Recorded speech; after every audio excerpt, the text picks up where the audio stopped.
Hello, everyone. I just wanted to come on here and let everybody know that Pax is on maternity leave. She did have a beautiful baby boy, and we are so excited for her. So we are going to play an older episode that has never been released, exclusive. You've heard it here first. I just wanted to say that we are so proud of her and we are so happy for this new chapter in her life, but she is still on maternity leave, so we're going to let her take a little break, okay? She needs a little break. So please enjoy this episode that was recorded in 2024, and we'll see you next time. Bye. We're listening to the Chubettes. Well, hello and welcome back to the Chubettes. My name is Madeline O'Mara. And my name is Pax. And welcome. Yeah, hey. Welcome. Okay, so first of all, really exciting. Yes. Madeline, we hit our 1,000th day snap streak. Yes. Hell yes. It would have been longer if your stupid bitch ass didn't go to Paris. Honestly, I think, okay, do we remember the streak from when? It was something like I thought it was in the 700s. That's exactly what I was going to say. So went to Paris 3. No way. 20, No. 21. Yes, I think so. Yeah. It was was that your honeymoon? Yeah, so it would technically be 3 years ago, because then if you think of the 1,000 and you break it down by 365. We could literally do the math right now, but right I'm not going to. Now, this is not what this time We're is not about. a math podcast. I'm not mathing right now. No. But yes. Okay, maybe a little. So less than 3 years ago. Yeah. So when we were in Paris, though, I was keeping it pretty good. You were very good. There was one day, and then there was one day. So honestly, we're probably at about 1,700, because fuck you, Snapchat. Fuck you, but also woo. Exactly. That was before you could restore the streak. Yes, but now you have to pay for that. Yeah. It's insane. I'm not doing that shit. Probably because before I heard there was a thing you could just call Snapchat and you could get your shit restored and they would do it for you. And I think that kind of became a thing. Oh. Or send an email or something like that. Wow. It was, yeah. The things you learned. Because I did heard. not. Yeah, it's pretty crazy, this streak. So it's a pretty big deal. So it's one of the biggest accomplishments for me in the last decade. Yeah. Besides graduating, getting married, buying a house, Yeah. all this is one of my crowning achievements. Oh, hell yes. Yeah. Hell yeah. I did want to go into and talk about a little bit of mental health stuff that I've been dealing with lately. Yes. So I don't have a job, and that's very clear. If you're hiring, my name's Madeline, and I'm hireable. I swear to God, I'm a joy. Okay, let's run it through real quick. She has owned her own business. I own my own business. I had many clients. Mm-hmm. Probably, I think I had 35 at one time. I was a house cleaner. Yeah, you were. That's a lot of clients. I kept them very happy 99% of the time. I mean, I'm not a robot. And you kept them spick and you kept them span. Yes. Spick and span. Spick and span. I mean, I've been many leadership roles, so hit me up. There we are. There we have it. That's the resume pocket. So, I turned 30 this year, and I've never, ever in my life felt old. I still don't feel old. And I understand basically once you turn 30 and you're a woman, nobody gives a fuck about you. So going through this process again, okay, so basically the reason why I quit house cleaning is because of my back. My back can't take it. I've had multiple surgeries. I can bend and snap now. Bend and snap. Yeah, but bend and snap. But I shouldn't keep doing that because I might fuck up my back again. Just by doing some snapping. So I had to, for my literal health, I couldn't do it anymore. Mm-hmm. So now I am base one, starting over, and that is the most terrifying I feel like I am in high school again, trying to decide what my major is. And even in high school, I had no idea. I mean, that's why I majored in music because I'm like, I can't do anything else. I can do a lot of things. It's more of a confidence issue. But that being said, I had no idea what I wanted to do. And I have ideas of what I would like to do now, but the competition is insane. The amount of feedback you get online, you get so much free help by like how to apply, how to get your resume. It's almost too much. It is, you get conflicting how your resume should look. Oh, absolutely. All the time. You get like, oh, the algorithm wants this and no, it doesn't want that and blah, blah, blah, blah, blah. Like this is worse than auditioning. It is worse. I can't even get an interview because of how my resume looks. That's crazy to me. Yeah. I'm an amazing interviewer, by the way. If you tell. So just going through this situation, and my parents have been so helpful during this time. I am so lucky. I am so privileged because they really have helped me out a lot during this time. And even last night, I was on the phone with my mom. We were talking, and she was giving me other ideas of all the things. Like I've never heard of other parents literally saying you could do anything. And she's listing off all the things. She's like, you could do this. Oh my gosh, you could do this, and you could do this, and you could do this. Like the amount of confidence this woman has in me, it's astounding. I love it. I live for it. But at that time, all the things she was listing in my head, I was going into stories. You know, I was going into these like, oh my God, this is going to be my life for the rest of my life. Oh my God, I'm never going to find a job. Oh my God. And I was spiraling. Oh my God. Spiraling so bad. And I always spiral internally. I keep it very internal until I get very quiet. So I was on the phone with my mom. She's being helpful as ever. And all of a sudden I start to cry because I'm getting very overwhelmed by the love and support of my fucking parents. I mean, my God. By the love and support of my fucking parents. No, but that's not why I was getting overwhelmed. I mean, that's so true. I know. I just loved that. Like I was getting very overwhelmed because my confidence is shot. I have never had a hard time getting an interview before. Yeah. And I know this is a real big issue throughout the nation. I mean, it's huge right now, It's the stuff that's going on. And I know I'm not alone. And that is actually like, you can kind of I find solace in that. Like, I'm like, oh, like it sucks that we're all in this together. But anyway, I just had this crazy meltdown about like work-life balance and all this stuff and how happy I was running my own business and doing things myself and getting paid and having independence. I mean, it was just like this, it was so nice to have so much control and how my body literally ripped it away from me. And it's just so, it was so disheartening. Like it was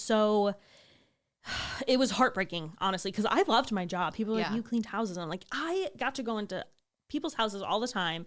They all the time would always talk to me. And most of the time I was always like fascinated by whatever they had to say. I met amazing people through this. I mourned for you. I was so upset when you made the official call. I remember being like, oh my God, I worked for it. I worked really hard too. Like I worked so hard to get all these clients and I had such a rhythm and it was such a, it sucked. And I've accepted that part of it, but now I'm on the stage where finding a new job is a literal nightmare. And even getting a job can also be a nightmare. Day after day, every day looking. Yeah. It's a full-time job in and every of day itself. Applying. And now, I mean, I've learned like how to network and that is now a big part of it. And I've learned little things of how to do that. But if you've never been in an office and I've worked by myself for 4 years, I really don't have much of a network to go by. I bet you have a bigger network than you think you do, especially with your old clients. That's true. I just thought about that. Yeah. But like, I mean, if you had, let's say you had 5 clients that you vibed pretty freaking good with, that you did like quite a bit, that you feel, you know, there's like that little bit of trust. Like you could say, yes, you could reach out to them and be like, hey, you know, how is it going? I've been thinking about you. And I will say my clients, as soon as I told them about my situation, they immediately like, a whole handful of them were like, oh, this job is open and this job and this job and my job is open and you should totally apply. But at the time I was waiting to hear back for surgery. Yeah. So I couldn't do an in-person. All jobs are now in person. I mean, it is so hard to find in a remote job. Even for like a crappy job, just something to hold you by. Yeah. Like even just getting that kind of job at a remote level was impossible to find, impossible to get. So of all the things, I mean, I even tried like, like data mining.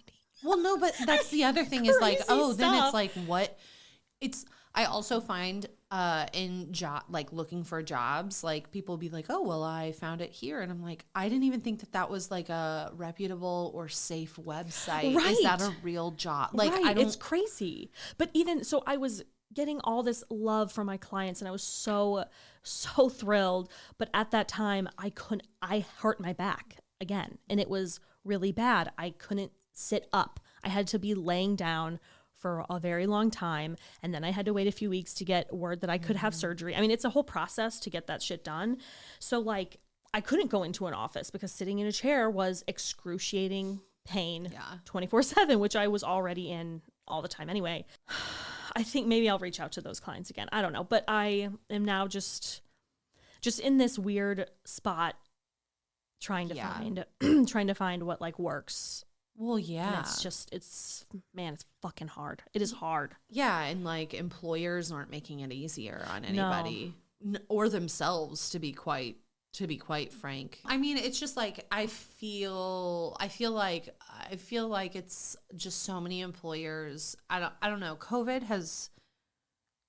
upended so many things. Yes. And changed so much of the landscape to where like, honestly, we're still dealing with that fallout. Right. Like, but it's, it just goes on and on. And I also like, Pax sent me her resume. This bitch works. Okay. Let me fucking tell you, like her fucking resume is like 1,000%. It is so good. I've never seen anything like it because she sent it to me because she's like, here, this is probably what your resume should look like. And I'm reading it, I'm like, oh my God. It's gone through so many reps. Of course. And that's good. Like she's done her fucking research. She knows what she's talking about. But I hate it. Yeah. Oh yeah. Like it's the nightmare. The resume that you've seen that you like that is a formatting nightmare to me. Yeah. Oh my God. I have one that is actually just stunning when it comes to formatting. I have one that's like kind of more visual and everything, and it's just so interesting because I would get feedback that would be like, oh yeah, this is good, this is good, this is good, and then ultimately I didn't get any jobs with those resumes. And so when I switched over to the format that I have now, that's when it started coming in. Okay. I'm definitely gonna have to do that, which is shocking to me. Yeah, because I look at it and I'm like, that is actually fucking hideous. Yeah. And it goes against the rules that we've always been told of one page. And I think that's the other thing. The rules have changed so much. The rules have changed, but now we have AI. There's tons of algorithms and like different phases of applications now. Like there's much more sophisticated human resources like technology and whatnot that automates so much of it to where before a person even sees it, it's going through like two automated checkpoints or something. And I understand it to a certain point, but I think it's really, really fucked up and disheartening for like normal fucking people. Yeah. It sucks. Yeah. Like, I'm sorry, but blue collar job, like we can't go out and get a blue collar job because we don't have those certifications. Right. I mean, like, I've thought about it, but I have a bad back and I wouldn't be able to last very long.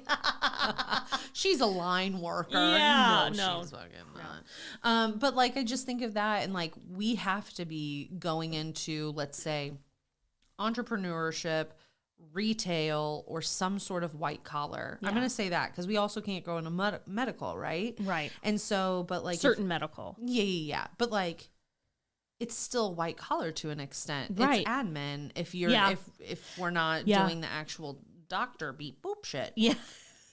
You're digging around in people's backs. Exactly. And so it's just like, okay, but like, I'm wanting to apply for an entry level position and you're like, what? I don't know. I think there's a massive disconnect, but I think that a lot of it is just like we're still dealing with not only the economic fallout, the mental, and then companies outside of the economic and mental fallout. It's like I think they're still scrambling whether they think so or not. Yeah.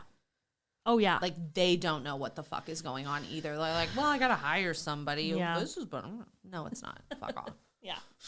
So, anyway, that was just one of my bitches that I had a total freak out last night. Like, oh my God, I'm never going to ever be happy in my workplace job. I'm going to have to do jobs that I fucking hate. And I don't know if I can do this for the rest of my life. I'm going to have to fucking work at a convenience store, which like, no knock. But just to have a college degree and realize that I am all for not being in love with your job 24/7. I am all for, like, sometimes work just sucks and you gotta fucking work. You have your good days and you have your bad days. Right, but like, I don't want to, with a degree, with an education, I don't want to be the person to have to go back to retail.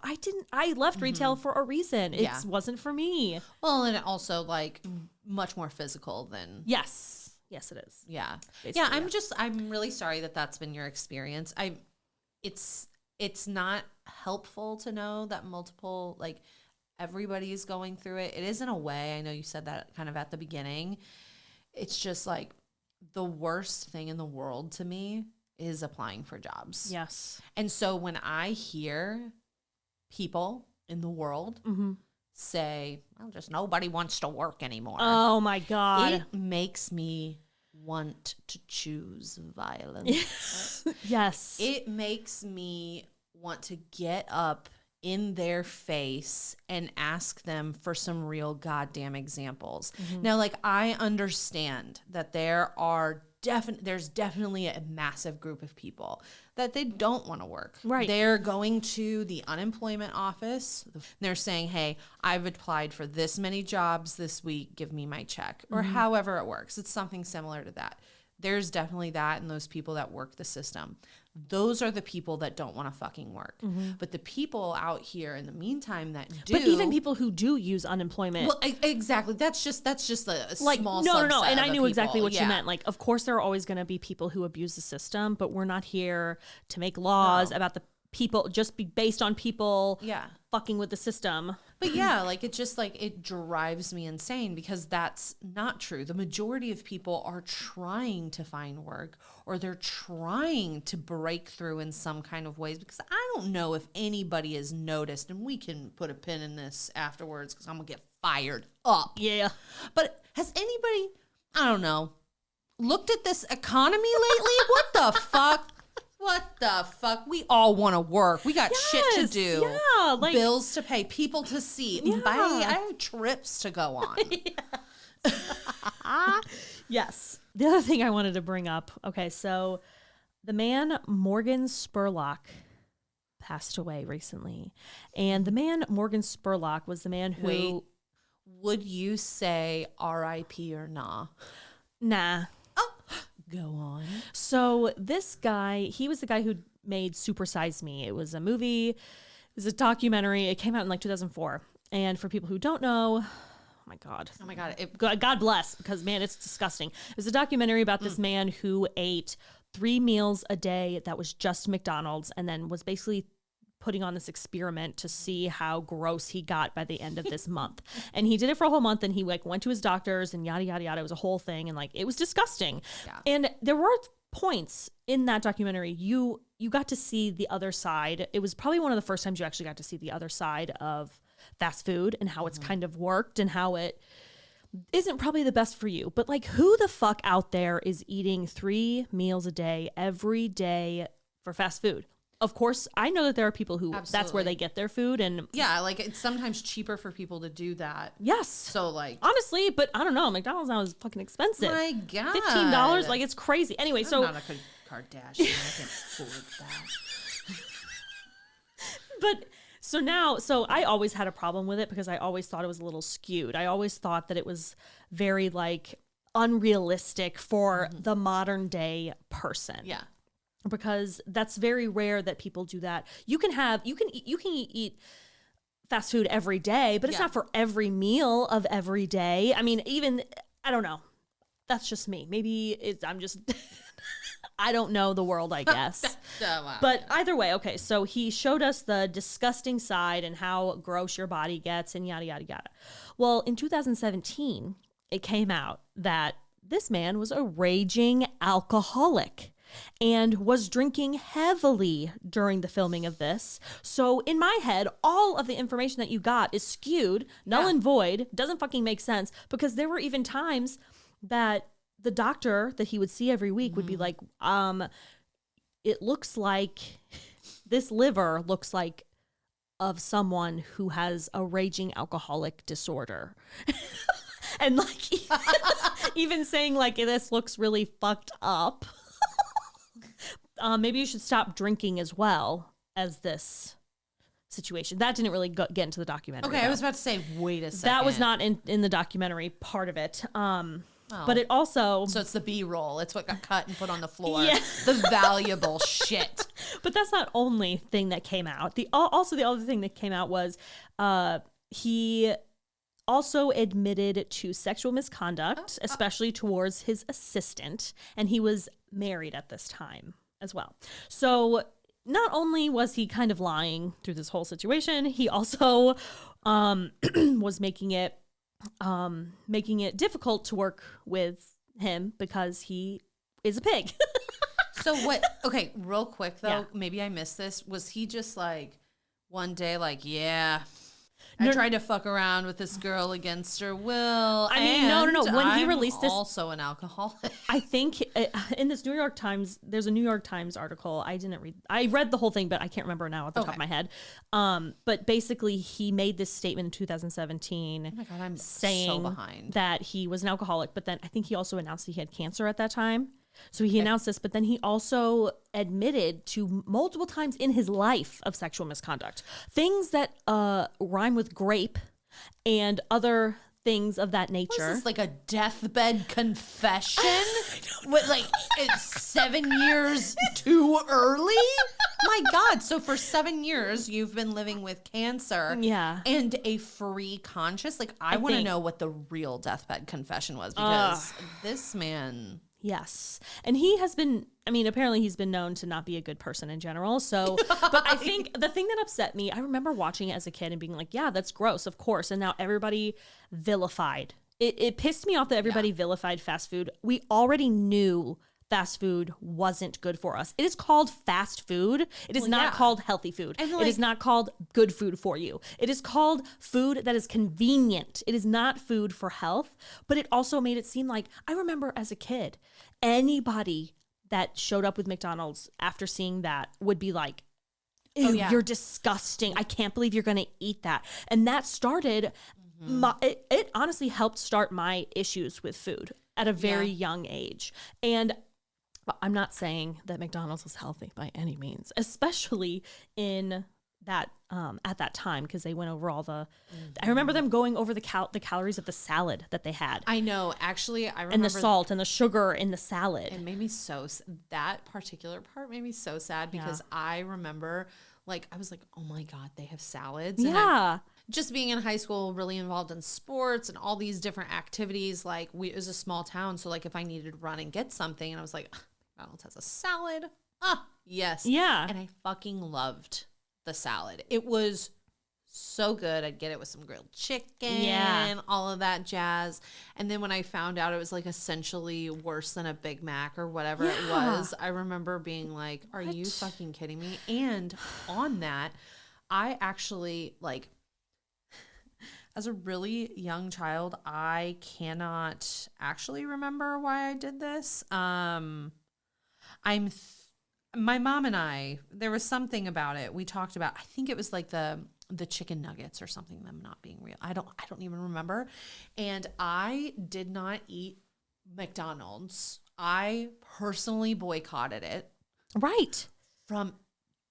This was years before that. Oh, okay. From like the age of 7 to literally, like, I started eating it again right before this came out, which is like when I was like 13 or 14. Yeah.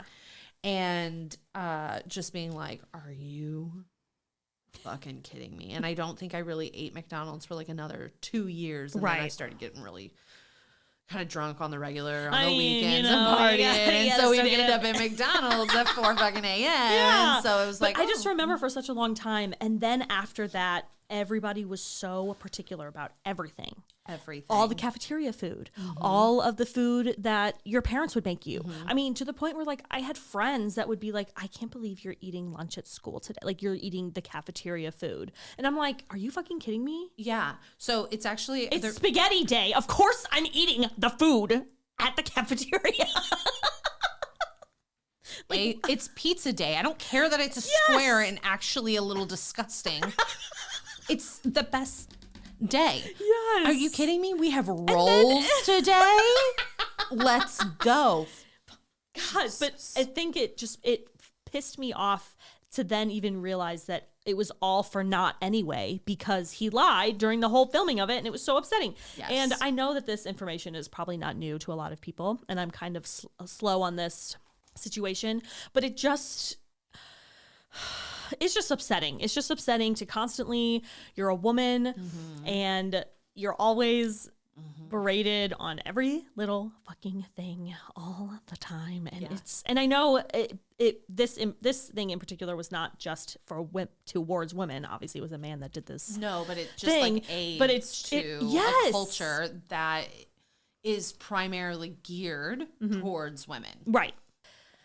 This type of situation, it was triggering, honestly, for me at that age. I remember feeling so disgusting with myself, because I think what upset me most was realizing a person like him, he's not in a position where he has to buy his food at McDonald's to eat every day. He's in this position, he can eat healthy and eat he was a fit guy before he did this. Yes, he has resources to have other types of food. And it just vilified. And again, I'm not trying to say, McDonald's is a big conglomerate.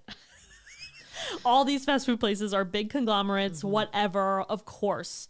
But for someone like me who had issues with food and health and everything growing up, it just really made me feel like a piece of shit. And it just sucks. It sucked. Yeah. And it's influenced so much of diet culture. Like we've said, like it was shown in health class. Yeah. Like, what? Yeah. Why? No. Okay. So like that's shown in health class, and then it's just like, then there's this hyperfixation, and this focus on everything. And it's just like, I don't know, when people ask what the issue, like, why do you have these issues with food? Yeah. I don't know, because it's been thrown in our face our entire lives. Our like pop culture. Yes. That's literally what pop culture has said, is that like, I'm really not worth your time if I've got a few extra pounds, or I'm sloppy, poor, ugly. I mean, there's like, those are. And this shit still goes on. Oh my God.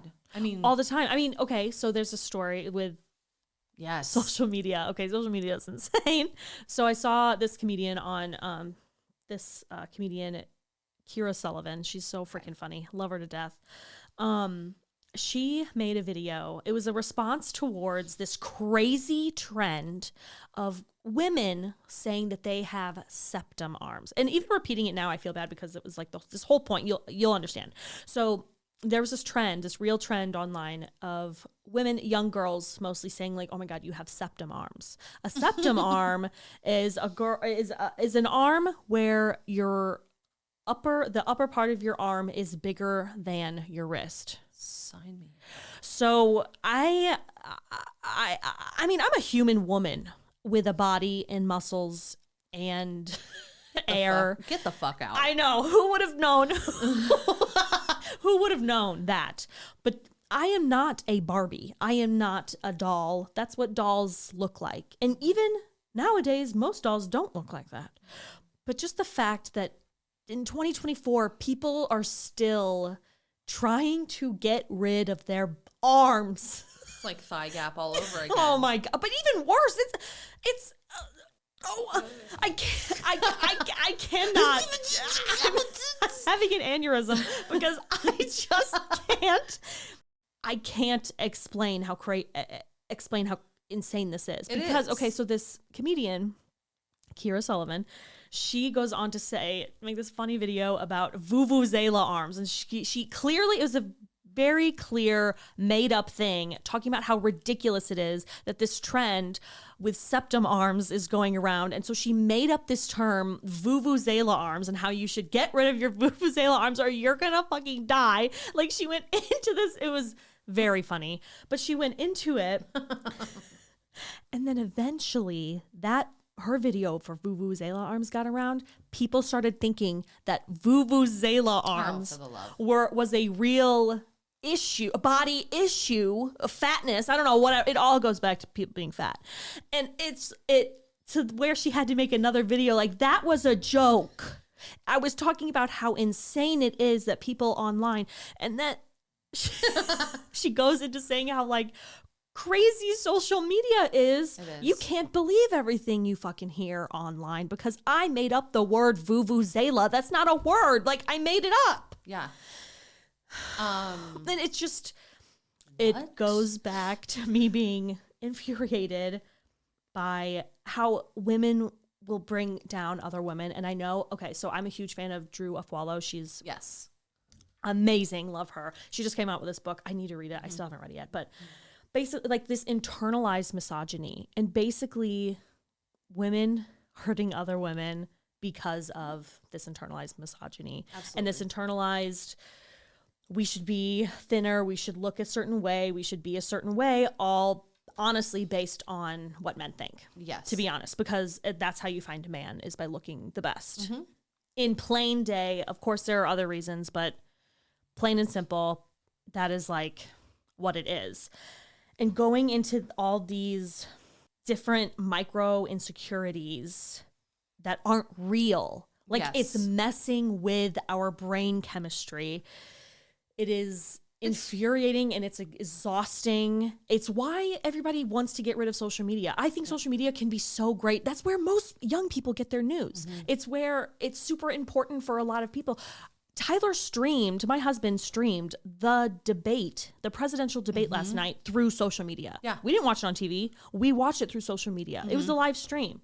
Like, people follow newscasts through social media. It's important.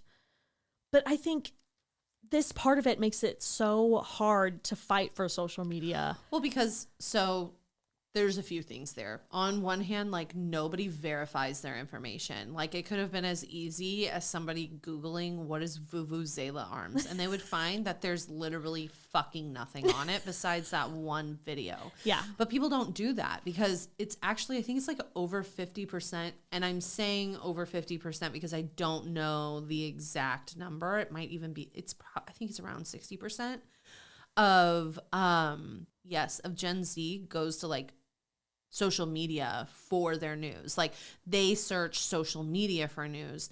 They do not go to Google or search engines to search for news. They do not just put in CNN.com or NPR.com or Fox News or whatever. Whatever it is. They're like, you know what? No, I'm going to go to like TikTok or Instagram, probably, maybe even like Threads, maybe X. I don't know. And I'm just going to search for this to see what's trending, and that's going to tell me the news. Yeah. I don't know, in school, that was like one of the basics we learned about doing research for literally anything. Yes, you have to look at stuff. Find your resource. Yeah. Find where this came from, because you can't just put shit on a page. A reliable source. Like, I was working somewhere a few years ago, and I remember being like, okay, well, these are the sources that I found this. And they're like, well, I went to Wikipedia and I found blah, blah, blah. And I was like, that's not a reliable source. And I had to go round and round and round and round with that person. And like, ultimately we published something with Wikipedia sourced. And I remember being so fucking livid and being like, it goes against base principles of like, and best practice of just doing research and doing your due diligence. So there's that. Yeah.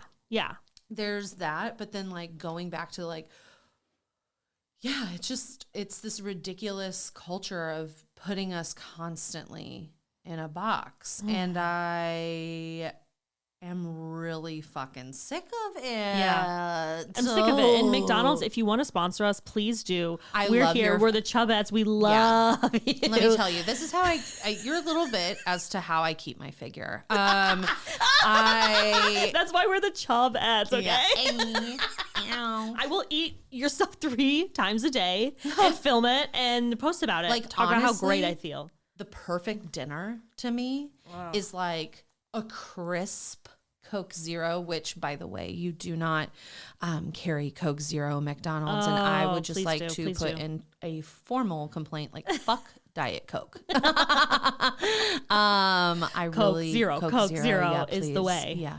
And so anyway, Coke Zero, if you want to sponsor oh my God, I will wrap my car in Coke Zero. Oh my God, yes. I will wear Coke Zero merch constantly all day and take photos and post it everywhere. I'll make everybody I know wear Coke Zero merch. I'm addicted, okay? No, we and really my life will be a Coke Zero ad. Honestly, like it's like water, blood Coke Zero for me. So yes. So anyway, but like the perfect dinner is like fries. Oh yeah. Crisp Coke Zero, and then if I'm feeling, if it just depends on how I'm feeling, like, let's throw a martini in there, and a joint. That is the perfect dinner. And if anybody has something to fucking say about it, they can go kick rocks and not tell me, because I don't give a fuck. I don't care. Yeah. Yes. I'm speaking so into the microphone because I'm so fucking serious about that. Honestly. Yeah. We could talk about it. Oh, forever. But seriously though, everybody should follow Kira Sullivan. Yes. Because she is so fucking funny. And she does stand up too, but like she's just fucking funny. I just can't get over though, like septum arms. The last time I'm gonna say it. I don't understand where it came from. Because I'm like looking at like that has never been like, I don't even think as a newborn. No, that I have a niece who is going to turn 1, and let me tell you, she does not have septum arms. So thank God. My God. Have you ever seen a skinny baby? It looks scary sometimes. I'm like, I'm concerned. I'm concerned. You need a little chunk. Yeah, but like, I mean, what? Yeah. I just can't get over it. It then makes me think of that face blindness whole thing. Yes. And I'm just like, what are you guys doing? Who are we doing this for? Who are we doing this for? They just need gratification or affirmation from strangers, from men. Yeah. And then again, like, it's like thigh gap all over. Y'all, it's your bones and the makeup of your body. And I would really like to stop having this conversation recycled in a different way over and over again. I like wish I had a time machine so I could go back to 1915 and say, look at my arm. Look at it. Talk to me about this. Do you think my arm's fucked up? Tell me what you think about my arm. Tell me right now. Cause like they would be like, get away from me, you fucking freak. Yeah. Yeah. They'd be like, I can't. No. Because everybody talked like that back then. You know? For sure. Yeah. But then we'd want my, who is this woman? We can't talk to her. She's crazy. We got a skibbity flobbity. Get out of here. Look at what she's wearing. She's futuristic or a whore. Like, I don't. Or a hussy. Like, showing us your arm. My God, what a slut. Now let me pull my pants up for you guys and tell me, are you disgusted because I don't have a thigh gap? And then, what? I would be thrown into the slammer. But like, yeah, it's just been crazy. So I have it kind of goes into this, but I have a big stitch and bitch. Let's go. A big stitch and bitch that has always been, throughout my whole life, I've always been like immediate, my brain's on fire or my eyes are on fire. I'm going to throw fire flames at your head because when I was younger, or even in general now. Okay, so basically what it is, it's when, sorry, I'll shut up and actually tell you what it is. The stitch and bitch. What is it? My God, can you stop and like tell us? Like we're sitting on the edge of our fucking seat. Okay. God. When people talk negatively about the food you're about to eat, I think it is one of the most rude things, insensitive, entitled thing someone can fucking say. Like if we were going to go get McDonald's later and yes! you were like, there was I cannot believe you're eating that. That's disgusting. Have you watched the documentary by documentarian Morgan Spurlock? It's disgusting what they do at McDonald's. You should be ashamed of yourself. Like, that kind of thing? Yes. I remember in high school, like having, I don't know, a sandwich or having whatever it was, and some bitch would always end up saying some shit. Yeah. Like, I cannot believe you're eating that. And I'd be like, well, I'm not eating it. Now you are. And then want to shove it in her fucking mouth until she choked and died. That's the type of rage that those type of comments... But like, okay, get to me. It just gets to me because it's just so rude. It's so rude. Wait. Keep it to yourself. Let me make sure that I am understanding. Okay. So first of all, that type of situation, if anybody were to say that to me, like I'm about to dive into some biscuits of gravy, and you say, I cannot believe you're about to eat that. That's absolutely disgusting. Yes, that type of comment. I would be like, fuck off.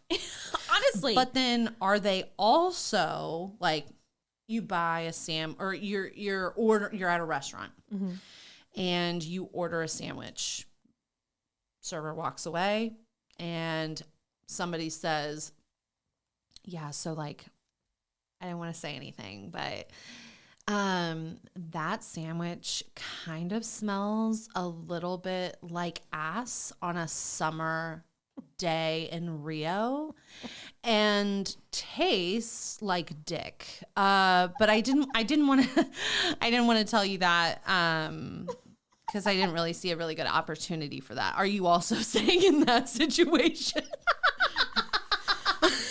Yes, honestly. If you let me eat it, or if I was eating it, it doesn't matter. Just don't fucking talk about my food, right? Don't talk about my food that I'm about to eat. Unless just don't. Delicious. I mean, yes, if you have a compliment, sure. But and maybe I'll share if you're nice.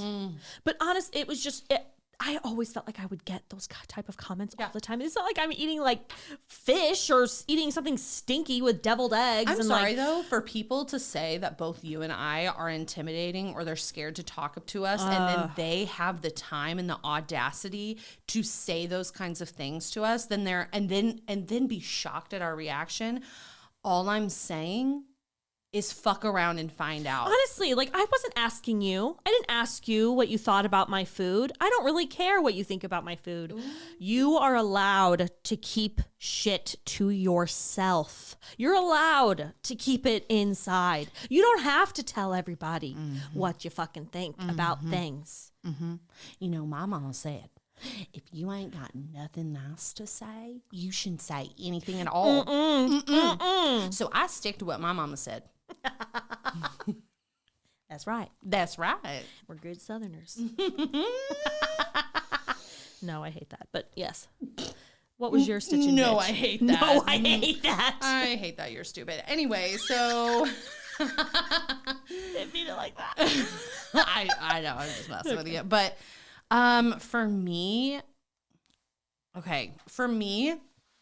it is the words or phrases, and these all I think these all tie into each other. And this is also, I want to frame this that like this is within the workplace. So like you're too sensitive or being a sensitive person. It's not personal. It's just business. I don't know. I just, so I'll go to it's not personal. Oh my God. It's business. We've been hearing that for so long. Yeah. And so like. With auditioning for music. Oh my God. With doing anything in general. I mean, it's just, it's fucking personal. Yeah. I'm really fucking sick of hearing that. And because I don't fully think we live in a world that is true at all, especially as like professional, as company globalization has happened. Like the most amount of people in the world that we've ever had. So there's more jobs and more, just all of these things, right? I'm trying to like set the scene. I don't know if I'm doing it correctly. So I fully believe what you're saying is actually personal. Yeah. Because I think that saying is a guise to say things that are personal and then trap others. It's almost like saying like, okay, let's say I'm going to go up to you and say, you're a fat bitch. Oh, but I was just kidding. So you're going to have to take that as a joke. Even though I said this terrible thing to you, I was kidding, so you can't be hurt by it. Exactly. It's a joke. So it's the same situation. Exactly. Like you're going to say it's not personal, but everything about you and everything you stand for is disgusting and I hate you, but it's not personal, it's business. Hey, you're fired. Yeah, hey. What? I know. Hey, listen. You're a bit intimidating. Gotten that one before. Oh, yeah. We talked about it a little bit earlier. But like, hey, you're a bit intimidating, or people are scared to talk to you. Okay, well, I've been at this place for however long. And this is the first time anybody's fucking said anything. So what do you want me to do to change this? Yeah. Do you want me to become a different person? Do you want me, you know what? Here. You know what? Let me just go change my clothes really quick. Like, what do you want me to do? Do you know what? I'll let it just roll off. Yeah. I'll let it roll off my back. Yeah, I'll let it go, even though like I literally do. But how do you, that's the thing is when you get any feedback in any type of work environment, I need receipts. Yeah. I need someone to say, I'm not saying you have to say names or whatever the situation is. I need you to say, hey, sometimes in this situation, it's the way you emote. It's the way you express. It comes off intimidating. Like the way your face is looking at me right now, like you want to choke me out. That scares me right now. Okay, but okay, well that's something I can work on, but also it's not personal. Yeah, exactly. It's like, okay, but this is how my face is. I don't know if I've ever given feedback to somebody that said like, fix your fucking face. Yeah. Like my mom has said it to me. That's for sure. Absolutely. Teenager Madeline was a little spicy. Exactly. But yeah. Then? Yeah. Oh, okay. Okay. Somebody needs to do some self-reflection. But I know, but like, I don't know. I don't think that statement is true anymore. And I'm really sick of fucking hearing it. I don't want to hear it in a professional setting. I don't want to hear it out in the fucking wild. I do not want to hear it because guess what? If you are giving me some sort of feedback about my personal self, whether that is like visually, like how I present myself, how my face is, I don't know. Even my tone right now, right? My tone right now, to me, I'm not doing anything wrong. Like I'm not being aggressive in my eyes. Like this is legitimately how I am and how I conversate with people. If you were to give me feedback about all of those things, it is personal because this is who I am. This is who I am. Yeah. I just don't. It's not personal. It's business. Thank you. God, it took a while. But I don't think that's true. And like, I'm willing to get into an open debate with people about it because like, okay, then please tell me when a situation that you've been in, when you've actually taken it, let it roll off your back and it's not personal with that kind of feedback. Like, I understand, like there's definitely things that you can always improve. I always say like, I am my biggest competition. Like I will never be better if I don't get that feedback and work through it. But like what I do not respond well to is that kind of shit. Yeah. And like with that, then I come to sensitivity. Like I've been told my entire life that I am too sensitive. And it has given me some sort of a complex in a variety of ways to where like, okay, then there's a reason why the cold bitch steps in. So it's just like, I feel it's a way to protect yourself. It is a way to protect myself. And like, I'm going to look out for myself before I'm ever going to honestly look out for anybody else. Well, you know what I'm saying. Of course. But like, I don't know. I also think that there's a place for sensitivity in the workplace. What do I mean by that? I mean, like, if you're having a bad day and somebody makes you cry, that's okay. Yeah, you don't need to be sent home because you fucking had a little tear. Or treat it any different. Like, you know, like, I don't know. For me, I have learned as I've gotten older that my frustration and shows up in tears. Yes. I am so frustrated in this moment that I am having a visceral response. Yeah. And so then people see that and then they're like, oh. And like, you have to like, it's like you have to apologize, but then like, it's like, I'm not crying because I'm sad. I'm crying because I'm fucking pissed off. Yeah. And then like, then you're too sensitive. It's like, no, I've had this conversation multiple times, and for some goddamn reason, you're not fucking understanding it, and it's now my problem. So I'm really frustrated. And I also think it is so frustrating as a woman to get all the time, you're intimidating, you're hard to talk to when you're working, or whenever the situation, whatever the situation is. I know for a fact most men have never, ever, ever gotten that type of feedback before. Oh my God. Ever. I guarantee it. Yeah. Because it's a fucking man and they're meant to be intimidated. Yeah. Do you think fucking Don Draper got, you're a little intimidating? Are you fucking kidding me? Don Draper is the fucking... Psycho. He is like, let's frame him and put him up on the wall. That's for what misogyny. Strive to be. Yes. Like, no. And I'm not trying to fit into a box. Like, if you guys want me, like anybody, if you want me to be myself, as soon as you make me feel unsafe with being myself in front of you, you will never get 100% my personality at all. Like, shutting that down. I have unresolved trauma from that kind of stuff, and like, I'll work it out with my therapist, but it's just, and what I mean also by sensitivity in the workplace, like, I don't want anybody to hear me and be like, yeah, just we should have a crying room. Oh my God, we should like cry in me. No, don't cry in all your meetings or anything. It's just like, you know, when you're having make it a deal. Huh? Don't make it a big deal. No, exactly. Like, nobody else, you know, like if I am to have like a little crying episode, nobody's gonna know. Nobody's gonna know. Right.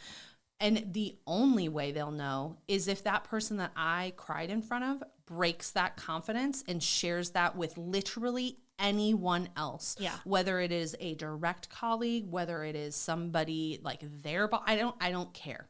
So it's just like, I mean, like, these things have definitely like happened to me. So I'm speaking from like experience. Yeah.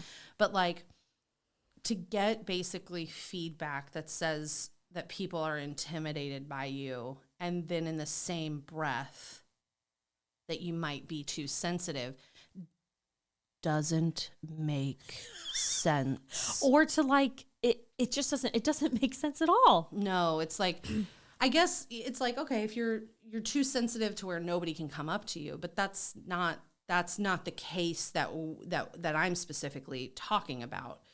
So it's just like, I don't know. I feel like, especially with our generation, because of us being way more aware of mental health, that's why I think about this stuff. And like, I don't know, I'm having just a lot of feelings around this, because all of those things that I talked about are personal. Yeah.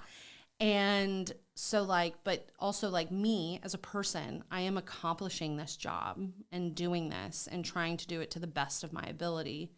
So it is personal. It is personal. And also it's so, for someone, because I know you and I know I'm biased, but like, for someone like, for people like us who come across as intimidating, we are also one of the most open, oh my God, empathetic people in the entire world, anybody could come up to me and say, I'm having a fucking terrible day or whatever the situation is. And I'll fucking sit and listen. I'll sit and listen because sometimes you just need someone to fucking listen to you. Well, absolutely. And it's just crazy to me to get these misogynistic, that's what it is. It is such sexism. It's such misogynistic bullshit because you have to be super sensitive and super caring to everybody's feelings and also get everybody's work done and also coddle everyone. It's not your job to coddle. It is your job to get this shit done and for you to get, I mean, yes, of course, everybody has issues with certain things and everybody can work on